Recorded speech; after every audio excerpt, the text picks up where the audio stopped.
Y como le habíamos comentado en emisiones anteriores, regresamos a las políticas futuras de Andrés Manuel López Obrador, quien considera la posibilidad de despenalizar las drogas, comenzando por la marihuana y el uso farmacéutico de la amapola, para combatir la violencia que además asegura es otra de las causantes de los flujos migratorios. Así es, mi querido Manuel. Y sobre este importante tema y su viabilidad, estamos conectados ya con el doctor Alejandro Madrazo Layú. Él es académico e investigador del Centro de Investigación y Docencia Económicas, el CIDE, y además es experto en temas de seguridad interior. Le agradecemos muchísimo por el tiempo que nos regala para conversar con las audiencias de Radio Educación. Muy buenos días, doctor.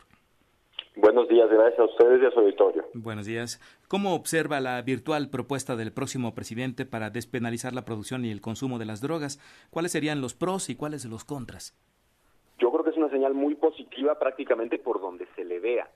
O sea, llevamos muchos años invertidos en una prohibición que no solo no ha rendido los frutos que se prometieron, sino que además ha sumido al país en una de las crisis de violencia más graves de su historia. Violencia no solo criminal, sino también una crisis de violaciones de derechos humanos que no tiene precedentes. El crecimiento de los homicidios en México, prácticamente de inmediato después de que Felipe Calderón declaró la guerra contra las drogas, es realmente un fenómeno que ni siquiera en las guerras se observa. O sea, México está muy mal, y está muy mal a raíz de una muy mala decisión tomada a partir de la ignorancia, el prejuicio y la ocurrencia sin un diagnóstico claro, que fue la guerra contra las drogas. Hoy en día, la única salida a ese problema pasa por despenalizar las drogas. Despenalizarlas no es suficiente para calmar al país y calmar la ola de violencia, pero sí es necesario para hacerlo. O sea, la guerra contra las drogas fue suficiente para sumirnos en esta espiral de violencia, por supuesto en un contexto y con condiciones que maximizaron los efectos negativos de esa decisión, pero hoy en día lo que tenemos es una crisis realmente desbordada y sí, tenemos que pasar por la despenalización y es muy buena señal escuchar a el gobierno entrante hablar de ello y hablar de ello sobre todo reconociendo la complejidad del problema. Uno de los problemas más serios que creo tuvo la política de drogas a lo largo de los sexenios de Felipe Calderón y Enrique Peña Nieto es que no había mucha seriedad en el diagnóstico, no se reconocía la complejidad del problema, se hablaba simplemente de sacar al ejército en las calles para hacer cumplir la ley como si fuera una sola variable la que fuera a resolver el problema. Esta idea de que con una solución fácil se resuelve un problema muy complejo, pues es franca mentira, ¿no? Lo que yo escucho es a un equipo de gobierno que está explorando el tema todavía, pero que tiene claro que es un tema sumamente complejo. O sea, no se habla de despenalizar las drogas así nada más. Estamos hablando de un proceso gradual y escalonado de regulación de las drogas, de los distintos mercados de las drogas. Se ha hablado primero de empezar con la marihuana, cosa que me parece muy acertado, porque es de entrada la que más se consume en México y además la que más volumen de trasiego implica para las organizaciones criminales hoy en día y la que más utilidades reditúa. O sea, es la droga más importante por donde se le vea en términos de la política pública. Y además es la droga menos adictiva y con menos efectos negativos para la salud. Y bueno, para acabarla para acabar de enfatizar por qué debemos de empezar por la marihuana, está el hecho de que la Suprema Corte ya declaró que es inconstitucional la prohibición y lo declaró no una vez, cuatro veces seguidas. Entonces, la Suprema Corte coincide, los órganos internacionales coinciden, las tendencias internacionales coinciden. Estados Unidos ya tiene regulada la marihuana de una forma u otra en 30 estados. Canadá acaba de despenalizar y regular el mercado lúdico de la marihuana. Uruguay también lo está haciendo y mientras tanto nosotros seguimos en un rezago que nos tiene sumidos en la violencia. Entonces yo veo muy positivo esto. En cuanto a los contras, más que contras yo diría cuáles son las preocupaciones que debemos de atender. Las preocupaciones que debemos de atender no es la pregunta correcta no es si debemos o no regular las drogas. Es claro que debemos de regularlas. La pregunta es cómo debemos de regularlas. Las preocupaciones tienen que ser con el modelo de regulación que adoptemos. No es una buena idea que adoptemos un modelo de regulación como el que tuvimos durante muchos años para el tabaco, por ejemplo. El tabaco, que es también una droga, es una droga mucho más adictiva que la marihuana, mucho más dañina para la salud y su pésima regulación, su práctica desregulación, o sea, el dejar el tabaco como si fuera un producto inocuo hizo que se generara una crisis de salud muy importante en todo el mundo y particularmente en México. Hasta hace 10 años el tabaco era la principal causa de muerte prevenible en México. Entonces no queremos un modelo de regulación, no queremos una industria como el tabaco en la cual un duopolio tiene la capacidad de comprar a las autoridades, de intimidar a los reguladores, de capturar a los reguladores. Queremos un mercado que tenga objetivos no de maximización de la riqueza, sino de salud pública. Y en ese sentido es importante que los modelos de regulación se adecúen a ello. Hoy en día los modelos de regulación que más se conocen son el de Uruguay, que es un monopolio estatal que va desde la semilla hasta el punto de venta, y el de Colorado, que es prácticamente un libre mercado muy orientado hacia la maximización de las utilidades. La verdad de las cosas es que existen muchos modelos ya en práctica intermedios. En el propio Estados Unidos, por ejemplo, el estado de Washington tiene un modelo mucho más regulado que el de Colorado.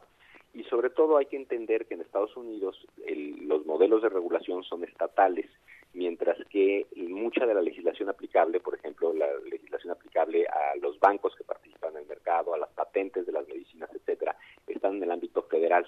Entonces, aquí en México tenemos que pensar en una regulación que sea adecuada a México. México no es Uruguay, es un país muy grande que ya produce. Uruguay es un país muy chico que no producía marihuana antes de la legalización. No es Estados Unidos. Aquí la legalización y la regulación se tienen que dar a nivel federal, no a nivel estatal, o por lo menos tienen que sentarse las bases a nivel federal. Entonces vamos a tener que encontrar una regulación adecuada a nuestras necesidades, y la buena noticia en ese sentido es que si bien hace 12 años, cuando se lanzó la guerra contra las drogas, había una profunda ignorancia en general, no solo del gobierno, sino en general acerca de las drogas. O sea, no hubo un periodismo, no hubo una academia, no hubo una sociedad civil que se opusiera a la guerra contra las drogas, porque francamente no había mucha gente que conociera el tema. Lo que sí ha hecho la sociedad civil, lo que sí ha hecho la academia, lo que sí ha hecho el periodismo, que no ha hecho el gobierno a lo largo de 12 años contra las drogas, es ponerse las pilas y estudiar el tema. Entonces, desde el lado de la sociedad civil, desde el lado de la academia, desde el lado del periodismo, sí existe ya una masa crítica que tiene bien estudiado el problema y que tiene la capacidad de participar en un proceso de regulación de las drogas en forma inteligente y adecuada a nuestras necesidades. A diferencia del lanzamiento de la guerra contra las drogas, yo estoy convencido que la salida de la guerra, la entrada a la paz, va a ser un proceso mucho más ordenado, mucho más inteligente, y va a ser realizado con mucha mayor responsabilidad si es que el gobierno sabe buscar el apoyo de nuevo, de la sociedad civil, del periodismo, de la academia, sabe consultar a las víctimas. Y lo cierto es que el gobierno parece estar en ese sentido. Las declaraciones todas hablan de una gran consulta y hablan de consultar a víctimas, consultar a expertos, consultar a sociedad civil, consultar a la industria misma. Es importante que tengamos en mente que el mercado de las drogas en México involucra a cientos de miles de personas, desde productores, campesinos, mulas, etcétera. No todos son el Chapo.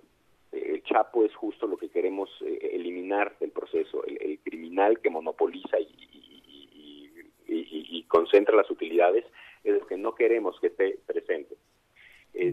Doctor, y en ese sentido es muy importante que tengamos en mente que todos somos parte de la solución.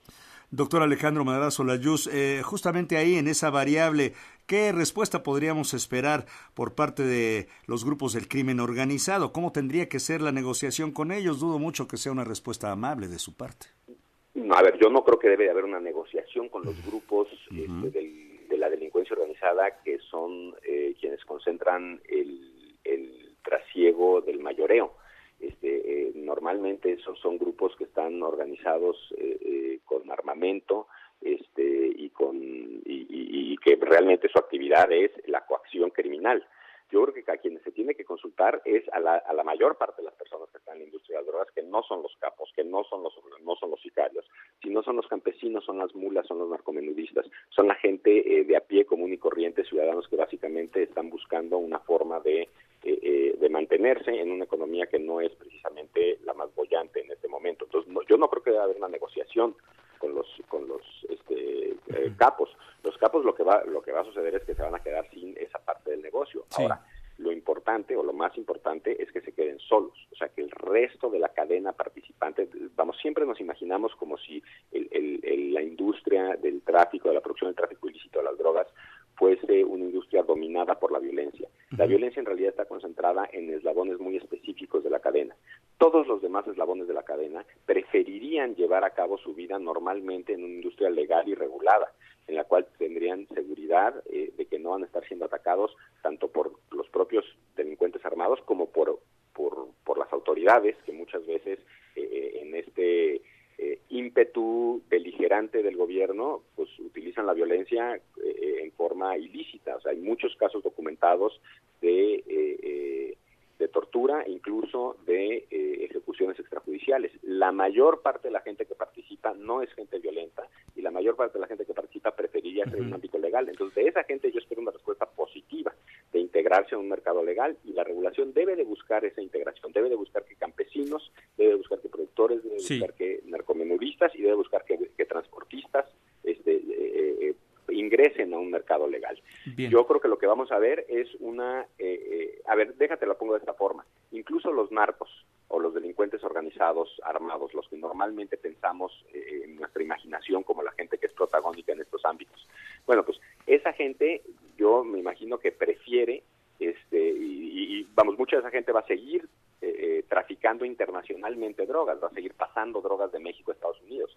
Esa gente, si tiene un negocio en el cual no tiene que gastar su dinero o invertir su dinero en ejercer la violencia, va a preferir no dedicarlo a ejercer la violencia, va a tratar de hacer las cosas lo más pacíficamente posible.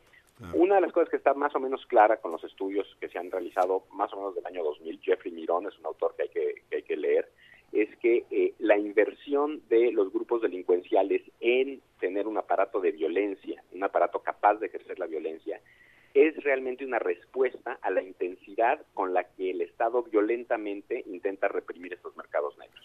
Bien. Entonces, la violencia no ha servido, la violencia genera más violencia. La regulación, en cambio, puede generar unos mercados en los cuales no solo se persigan objetivos de salud pública, como reducir el consumo problemático, como informar bien a los usuarios para que sepan lo que están haciendo, sino que además se pueden recabar impuestos y generar una economía que le dé de comer a campesinos que hoy en día tienen pocas opciones en el mercado internacional.